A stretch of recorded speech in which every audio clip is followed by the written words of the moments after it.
Welcome back to the Oasis Podcast. My name is John Mark Yoder. This is Wayne Weaver. And we are actually, in the last number of episodes, we've been discussing a question that came in from one of our viewers regarding the glory of God. What is the glory of God?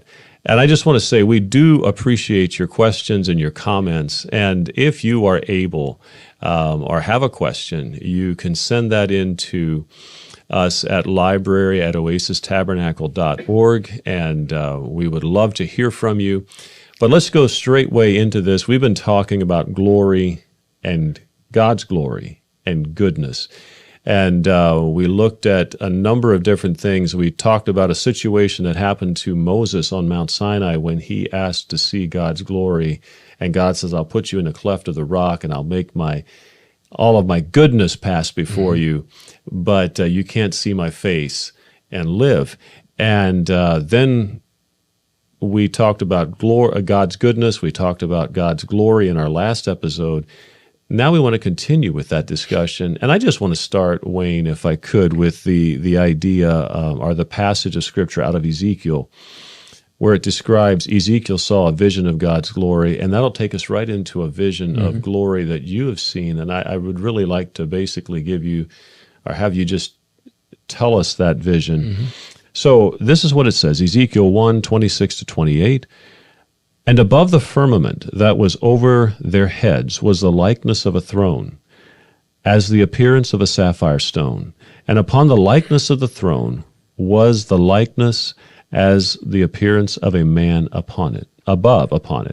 And as I saw the color of amber, as the appearance of fire round about within it, from the appearance of his loins even upward, and from the appearance of his loins even downward, I saw, as it were, the appearance of fire, and it had brightness round about. As the appearance of the bow that is in the cloud in the day of rain, so was the appearance of the brightness round about. This was the appearance of the likeness of the glory of the Lord. And when I saw it, I fell on my face and heard a voice of one that spake. So this was the appearance of the likeness of the glory of the Lord. And that is, like you say, so full of question. It is a statement of what he saw, but he's not even quite sure how to say what he saw. Yes. And in our first episode, as we were talking about the glory of the Lord, you talked about how we cannot exaggerate. We can only diminish. We can't even begin to describe the glory of the Lord. That's something that he has reserved. He says, my glory I will not give to another. He's constantly giving his goodness, but his glory will not be given to another. But you saw a vision, and I remember hearing you speak of this years ago. Soon after I first met you, you shared with me a vision. And I'd say soon. It was probably a year or two. And you would just tear up when you spoke about it, the glory of God that you had seen. Could you tell us about that experience and then just share a few thoughts? Before I do that, sorry about that, but I notice here in Ezekiel, he describes it by far better than I could put it in words, but I see the same phraseology that he uses is what I would use in what I saw of that last episode. I was describing a vision that I had where I saw the firmament and the likeness of his throne. Notice it says likeness. Didn't say I saw his throne, but likeness. It was not so clear that you could see the throne, but it was a likeness and the appearance, and then again likeness and appearance. It was over and over. It's not solid, but it's, and then the next verse talks about, and I saw the color of amber as the appearance of fire. It wasn't really fire, but it was an amber appearance of maybe fire, from the appearance of loins upward, not right at the loin, but there-ish, and from the appearance and downward, an appearance of fire, brightness, and then verse 28 again, appearance as a bow, appearance of brightness, appearance of the likeness. It's not that I saw this and that and this and that. It's like an appearance of the likeness of the glory, and that's what I see in this whole thing. That he, this is where he shields us. He shows us likeness. He shows what appears to us, and we can't put our finger right on it and say that's what it was. But what I saw was like. He says we see through a veil, through a glass darkly. Yeah. It's almost like this is really crude, but like a welding helmet. Yeah. You see it, but you don't see it in its intensity. Yeah. You see it as a likeness. Yeah. You see it, but it's protecting you from. I don't see the eyes, but I see the reddish where the eyes would be. See what I'm saying? This is how he describes that. And that is very much, and I just, how should I say? I really tremble when I speak about these things. And part of the reason is, who am I that he allowed me to see these kinds of things? And he did that through a very devastating life that I lived for God. I gave him everything. I would, everything was his, everything. And I took up the cross daily. I lived a life that was scorned and mocked at and laughed at and misunderstood and everything. And so he allowed me to see some of these things, I think, based on, I don't know. I don't know why, but he did. And now let's go to the one that, and I think a lot of these were visions that he gave me through really difficult times, where it almost seemed that it's like, how can life become more difficult? I just don't know how. How can you experience more rejection than what I'm experiencing? How can you experience more misunderstanding than what I'm misunderstood? And then he would, and I think Moses was very much in those same shoes in those times.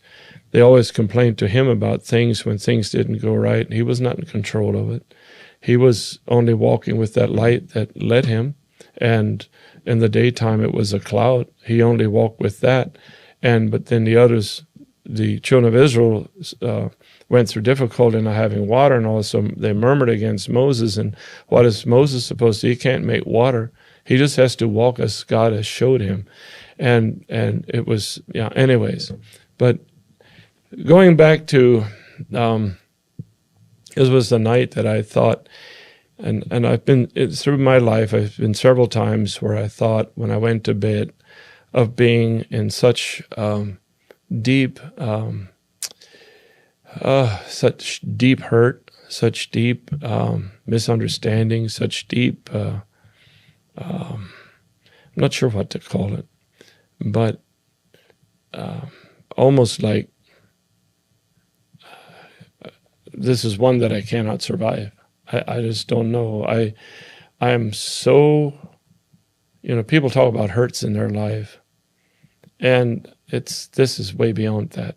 This is far beyond hurts. This is not a devastation because of a human person saying something or doing something. This is a realm that, and I've always said like this, that before God takes you to another place, he has to take you through the threshold of it. He will not send a first grader to college. So there's levels that we graduate from. And when we graduate very important to understand. Really is. And so sometimes when God takes us to another, and some people would stumble at saying another level, but I'll say this, another level of ministry. There is elementary levels of ministry, then there is some that are only for people that have experienced a much deeper walk, much further walk, and much deeper trust, and things of that nature. And so So it's through those times where I came to places where I thought, I just don't know how I'll survive this. And it almost seems that even God had to turn his face from me at times. And for Jesus, God had to turn away from him for that final biggest threshold of him dying a life that you could not die, because it was not possible for him to stay dead, because he was divine, but he was also a mortal man.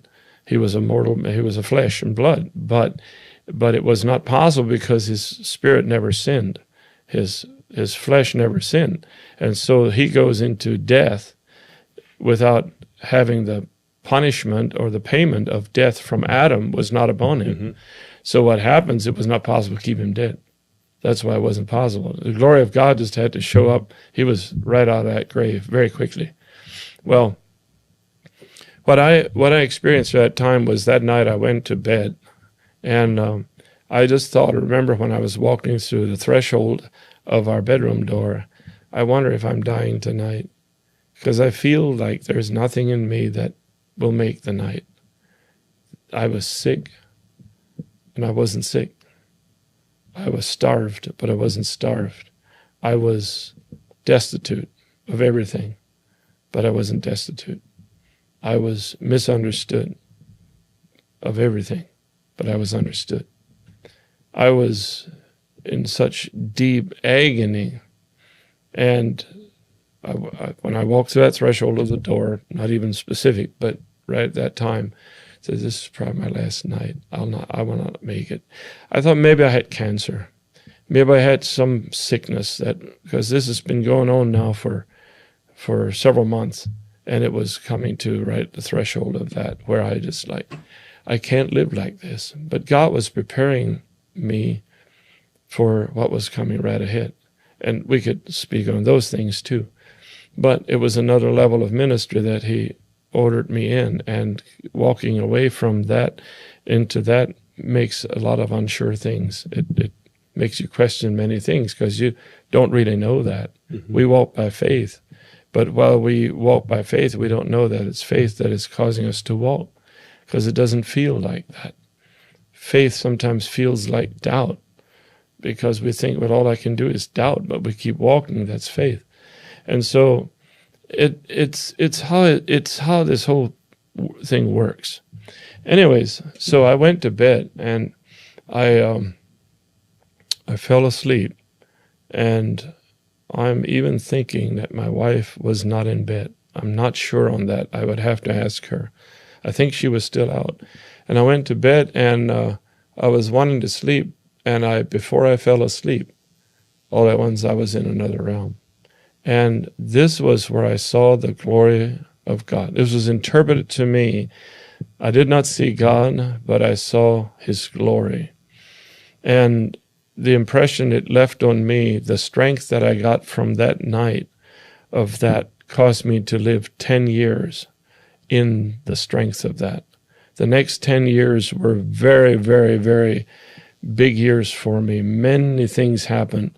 Many miracles happened. Many people came to know the Lord. Many deliverances was in those next 10 years. But what I saw was, I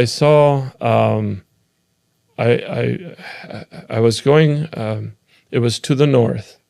So my direction, I just have to go by what I remember. Right. But it was like I was going up on a plateau. I was walking in a land of nowhere.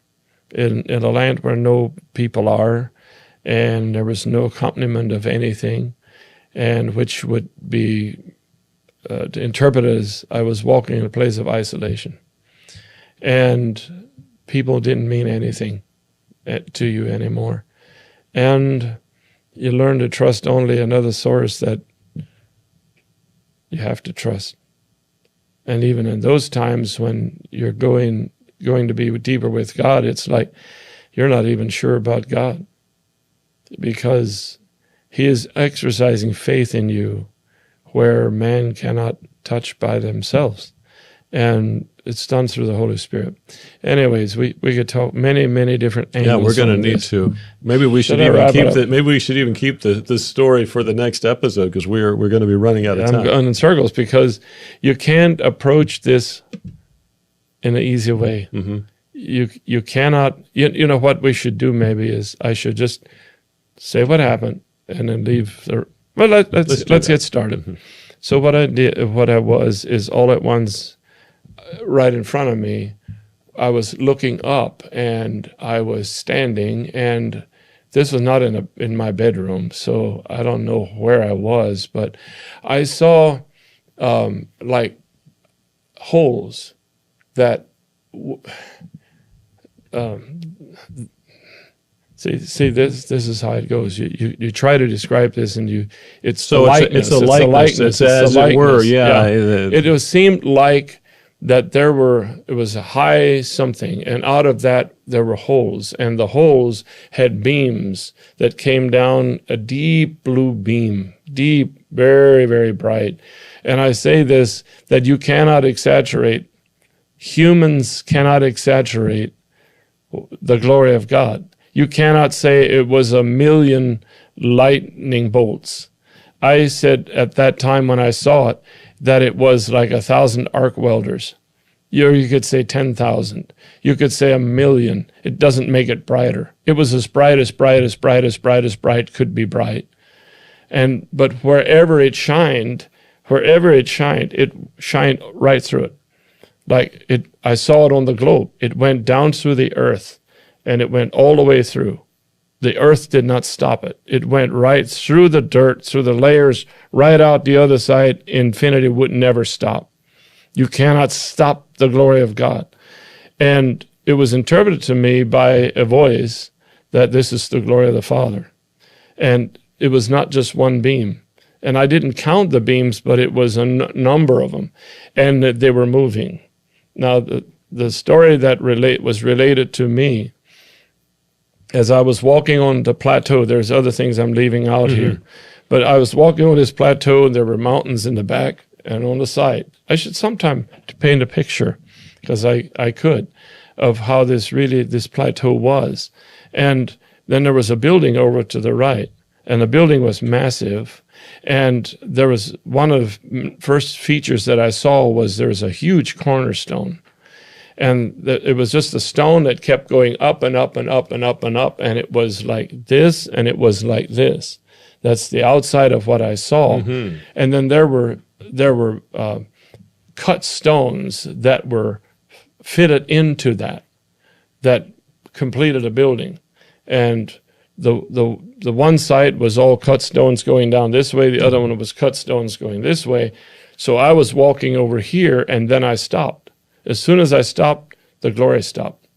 Those beams all stopped. And then it was like, oh, no. I mean, this is so wonderful. And then I started walking again.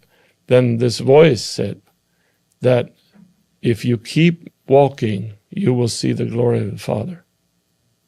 But if you stop, my glory will stop. Mm. And I used that all through my life, that... I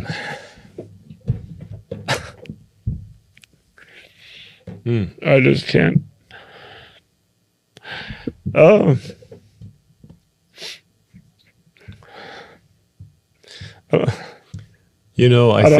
think this is such a powerful place, and we'll pick this up later. But I would like to say to all of those watching today, this is a very special moment in a story that I think should bring courage to our hearts, but also not to be treated lightly. And that principle that we need to keep walking, that we need to keep moving when God is leading. To see the glory of the Lord, we need to keep walking. Don't give up. Continue to pursue Him, continue to seek His face, and may the glory of the Lord rise upon each one of us. God bless you. Have a good day.